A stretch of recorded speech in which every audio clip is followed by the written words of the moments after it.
ஹல்லேலூயா. கர்த்தரும் உலக இரட்சகருமான இயேசு கிறிஸ்துவின் நாமத்தினாலே உங்கள் யாவரையும் வாழ்த்தி வரவேற்கிறேன். பிரியமானவர்களே, சௌக்கியமாக இருக்கிறீங்களா? அந்த நாளிலும் கூட நாம் சந்தித்துக் கொள்ள முடியாது. தேவன் கிருபை செய்திருக்கிறார்.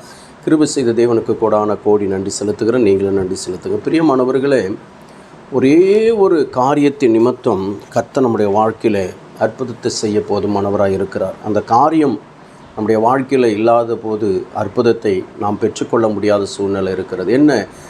முதல் ஆண்டவர் செய்த அற்புதமே கானாவூர் கல்யாணத்தில் வெறும் தண்ணீரை திராட்சை ரசமாக மாற்றினது தான். அதில் ஒரு என்னது ரகசியம் என்னென்னா, அற்புதம் என்னென்னா, அதிசயம் என்னென்னா, இயேசு கிறிஸ்துடைய வார்த்தைக்கு அங்கே இருந்த வேலைக்காரர்கள் அப்படியே கீழ்ப்படிந்து 6 கச்சாடிகளிலும் தண்ணீரை மொண்டு வார்த்தார்கள். பந்தி விசாரிப்புக்கு போகிறது. அல்லேலூயா. பந்தி விசாரிப்புக்கு போகிறது. போன இடத்துல பந்தி விசாரிக்கிறவனுக்கு தெரியாது இது இந்த ரசம் எப்படி வந்தது என்று சொல்லி. என் அன்பு தேவ பிள்ளைய, தேவ சமூகத்துக்குள்ளாக இன்றைக்கு கூட அந்த 2வது அதிகாரம் 7வது வசனத்தின்படி நாம் கீழ்ப்படிவோம். அல்லேலூயா. 7வது வசனம், இயேசு வேலைக்காரரை நோக்கி ஜாடிகளில் தண்ணீர் நிரப்புங்கள் என்றார். அவர்கள் அவைகளை நிறைய நிரப்பினார்களாம். அல்லேலூயா. நிறைய நிரப்பினார்களாம். என் அன்பு தேவப்பிள்ளை, இதை கொண்டு போய் பந்தியில் வைங்கன்னு சொல்கிறார் ஆண்டவர். பந்தி விசாரிப்புக்காரை எடுத்து மொண்டு பார்க்கும் பொழுது முந்தின ரசத்தை பார்க்கலும் பிந்தின ரசம் அதிக ருசி உள்ளதாக இருக்கிறது. பந்தி விசாரிப்புக்காரனுக்கே தெரியாது அங்கே அற்புதம் நடந்தது. வேலைக்காரனுக்கு மாத்திரம் தான் தெரியும். இன்றைக்கு நம்முடைய வாழ்க்கையில் இயேசுவுக்கு நம்ம கீழ்ப்படிந்து நடந்தாலே கர்த்தருடைய வேலைக்காரர்கள் தான், கர்த்தருடைய சீஷர்கள் தான், கர்த்தருடைய ஊழியக்காரர்கள் தான். ஆமென். அல்லேலூயா. அவருடைய வேலையை யார் கீழ்ப்படிந்து செய்கிறார்களோ, அவர் கொஞ்சம் சொன்னால் கூட இங்கே பாருங்கள் நிரப்புங்கன்னு தான் சொன்னாங்க. ஆனால் அங்கே இருந்தவர்கள் வேலைக்காரர்கள் நிறைய நிரப்பினார்கள். அவர் சொன்னது ஒன்று தான், தண்ணீரை நிரப்புங்க அப்படின்னாரு. ஆனால் அவங்க என்ன பண்ணுறாங்க? இப்போ நிறைய நிரப்பினார்களாம். இன்றைக்கி கூட கர்த்தருடைய வேலைக்கு என் அன்பு தேவ பிள்ளை, வேலையை விட்டுருங்க, ஆலயத்துக்கு வாங்க அப்படின்னு சொன்னால் நமக்கு அப்படியே வேப்பங்காய், என்னது பாவக்காய், என்னது கொம்மட்டி, பல விதத்தில் நமக்கு கசப்பு, அப்படியே வெறுப்பு. ஊழியக்காரனை பார்த்தா ஏன்தான் இவன் இப்படி பண்ணுறானே, ஏன்தான் இப்படி தொந்தரவு பண்ணுறாங்களே அப்படின்னு சொல்லி பயங்கரமாக பல்ல கடிக்கிற வெறுத்து போய் ஆலயத்தில் உட்காந்துருக்குறோம். அல்லேலூயா. எதற்காக? அல்லேலூயா. அங்கே பாருங்கள், நீ வேலையை செய்துட்டா உன் வாழ்க்கையில் அற்புதத்தை கர்த்தர் செய்கிறார். அங்கே வேலையை செய்தாங்க, இங்கே அற்புதம் நடக்குது. என் அன்பு தேவப்பிள்ளை, அந்த பந்தி விசாரிப்பில் வேலைக்காரர்கள் சாப்பிட்ருக்க மாட்டார்களா? சாப்பிட்டு இருப்பார்கள்.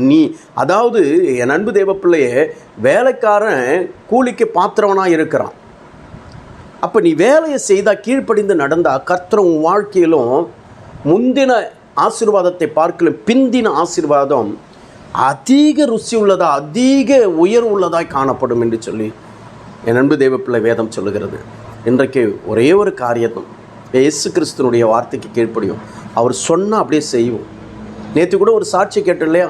நாகர்கோயில் அந்த தாயார் அமலாம்மா, அவங்ககிட்ட நான் வீடியோலாம் எடுத்துகிட்ட பிறகு அப்புறமேட்டு தான் கேட்டேன் நான், எப்படிமா அந்த சேனல் உங்களுக்கு கிடச்சதுன்ட்டு. ஆண்டவரே ஏவனாராம், இந்த சேனலை பாரு, ஜேசிஎஸ் மினிஸ்ட்ரிஸ் சென்னை, இந்த சேனலை பாரு அப்படின்னு சொல்லி.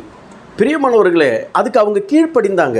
இன்றைக்கு கர்த்தருடைய வார்த்தைக்கு நீ கீழ்ப்படிந்தால் உன் வாழ்க்கையில் அற்புதம் நடக்கும், உன் வாழ்க்கையில் அதிசயம் நடக்கும், உன் வாழ்க்கையில் பலத்த காரியத்தை கர்த்தர் செய்வார். ஒன்றுங்க, ஒரே ஒரு காரியம், அதை மொண்டு ஊற்றுப்பான்னாரு. அவ்வளோதான். அவங்க நிறையாவே ஊற்றுனாங்களாம். கர்த்தருடைய ஊழியத்தை கூட, கர்த்தருடைய ஆராதனையில் கூட, கர்த்தருடைய நேரத்தை நம்ம அதிகமாக என்ன பண்ண வேண்டும்? கூட்டி கொள்ள வேண்டும். என்னடா இது, இவ்வளோ நேரம் பார்ப்போம், வாட்சை பார்த்துட்டு இருப்போம், இப்படி திரும்பி பார்ப்போம், இப்படி பார்ப்போம், எப்போ முடிப்பாரோன்னு. அப்படி இருக்கவே கூடாதுங்க. தேவ ஆலயத்தில் வந்து மணி பார்க்குறவன் மனுஷனே கிடையாது. உண்மை. நிறைய வார்த்தைகள் வருது, வேண்டாம். நம்ம கணக்கு அப்புறம் அவர் பார்க்க ஆரம்பிச்சிடுவார், நல்லா இருக்காது. அதனால் தேவ சமூகத்துக்குள்ளே அவர் சொல்லுக்கு கீழ்ப்படிவோம். ஆராதனையில் தேவ சமூகத்துக்குள்ளே வந்து அமர்ந்து அவர் அதிக நேரம் ஆராதிப்போம். தேவன் நம்முடைய அற்புதத்தை நம்முடைய வாழ்க்கையில் கொண்டு வர பெரியவராக இருக்கிறார். உனக்கு தெரியாதுங்க. இப்போ நீ வேலை செஞ்சுட்டு பாரு, வேலைக்காரனுக்கு மாத்திரம்தான் தெரியும். உழைக்கிற உனக்கு மாத்திரம்தான், ஆராதிக்கிற உனக்கு மாத்திரம்தான், பயபக்தியாக இருக்கிற உனக்கு மாத்திரம்தான் தெரியும். இதுலேயே ஓப்பி அடிக்கிற காரியத்தில் உனக்கு மட்டும்தான் தெரியும். ஏமாத்துற காரியத்தில் உனக்கு மட்டும்தான் தெரியும், மற்றவங்களுக்கு தெரியாது. ஆனால் வர்றது எல்லாமே நீ தீமை செய்தால் தீமை தான் வரும், நன்மை செய்தால் நன்மை தான் வரும். அல்லேலூயா. அதனால் அப்பாவுடைய வார்த்தைக்கு கீழ்ப்படிவோம், சொல்லுக்கு கீழ்ப்படிவோம், கீழ்ப்படிந்து நடந்து மேல்படியாக அந்த அற்புதத்தை பெற்றுக்கொள்வோம். கர்த்தர் நம்மை ஆசீர்வதிப்பாராக. செபிப்போமா. மகா இரக்கமும் கிருபை நிறைந்தவர்கள் அல்ல ஆண்டவரே, இன்றைக்கு எங்களோடு கூட பேசின வார்த்தைகளுக்காக ஸ்தோத்திரம். எங்களோடு கூட ஆண்டவரே அப்பா ஸ்தோத்திரம். நீ சொன்ன வார்த்தைகளுக்கு நாங்கள் அப்படியே கீழ்ப்படிந்து நடக்கிறோம் ஐயா. ஆண்டவரே, எந்த சூழ்நிலை வந்தாலும் உம்முடைய காரியத்தில் உம்முடைய வார்த்தைக்கு நாங்கள் அப்படியே கீழ்ப்படிவோம். ஆண்டவரே, ஆராதனையில் ஆண்டவரே இப்படியா நடந்து கொள்ள வேண்டும், பைபிள் இப்படி வாசிக்க வேண்டும், இந்த நேரத்தை ஒதுக்க வேண்டும், இப்படி நாங்கள் ஜெபிக்க வேண்டும் என்று சொல்லி நீங்கள் எதெல்லாம் கற்றுக் கொடுக்குறீங்களோ அதையெல்லாம் நாங்கள் அப்படியே ஆண்டவரே நடக்க எங்களுக்கு ஆண்டவரே கிருபையை தாரும். நாங்கள் நடந்து கொள்ள எங்களை ஒப்பு கொடுக்கிறோம். பெரிய காரியத்தை செய்யுங்க, நீங்கள் என்ன சொல்கிறீங்களோ அதை அப்படியே நாங்கள் செய்கிறோம் என்று சொல்லி ஆண்டவரே இந்த வேலையிலே ஒப்பு கொடுத்து ஜெபிக்கிற ஒவ்வொரு அன்பு பிள்ளைகளுக்காக ஜெபிக்கிறேன். ஒவ்வொரு அன்பு பிள்ளைகளை ஆசீர்வதிங்க. இந்த நாளில் பிறந்தநாள் திருமலை கொண்டாடுகிற ஒவ்வொரு அன்பு பிள்ளைகளுக்காக ஜெபிக்கிறேன். ஒவ்வொரு அன்பு பிள்ளைகளை பிதா குமார் பரிசுத்தாவின் நாமத்தினால் நான் வாழ்த்தி ஆசீர்வதித்து ஜெபிக்கிறேன். ஆசீர்வாதத்தின் கரம் கூட இருக்கட்டும். ஒரு ஊழியர்களுக்காக சபை மக்களுக்காக ஜெபிக்கிறேன். கீழ்ப்படிதலோடு கூட ஆண்டவரை நடந்து கொள்ள கிருபை செய்யும். இயேசுவின் நாமத்தில் ஜெபிக்கிறேன் எங்கள் ஜீவனுள்ள நல்ல பிதாவே. ஆமென். ஹல்லேலூயா. கர்த்தர் நம்மை ஆசீர்வதிப்பாராக. ஆமென். கர்த்தருடைய நாமத்துக்கு ஸ்தோத்திரம்.